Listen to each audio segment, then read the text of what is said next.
டெரிஜியம் அல்லது கண்சதை. டெரிஜியம் என்பது கண் வெள்ளை பாகத்திலிருந்து கண்மணியை நோக்கி வளரக்கூடிய சதை வளர்ச்சி ஆகும். இது பெரும்பாலும் காற்று, தூசி, வெப்பம் மற்றும் சூரிய ஒளி நீண்ட நேரம் கண்ணில் படுவதால் ஏற்படுகிறது. கண்சதை என்பது கருவிழியை நோக்கி வளரும் வெண்படல சவ்வின் வளர்ச்சி. இது முக்கோண வடிவத்தில் இருக்கும். சிலருக்கு ஓரளவு வளர்ந்து பிறகு நின்றுவிடும். வெகு சிலருக்கு கருவிழி மறைத்தபடி வளர்ந்து பார்வையை பாதிக்கும்.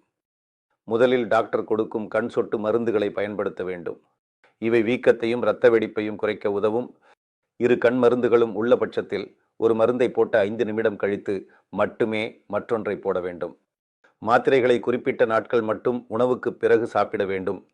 கண்சதை வளர்ச்சி சிறியதாக இருந்தால் சொட்டு மருந்துகள் போதும். ஆனால் பார்வையை பாதித்தால் அறுவை சிகிச்சை செய்ய வேண்டும். குளிக்கும்போது கண்களை மூடி குளிக்கவும், சோப்பும் ஷாம்பூவும் கண்களில் போகாமல் கவனிக்க வேண்டும். வெளியில் செல்லும்போது கதிர்வீச்சு பாதுகாப்புள்ள கண்ணாடி அணிவது அவசியம். நீங்கள் ஹெல்மெட் அணிபவராய் இருந்தால் முன்பக்கம் கண்ணை பாதுகாக்க வைசர் கட்டாயம்.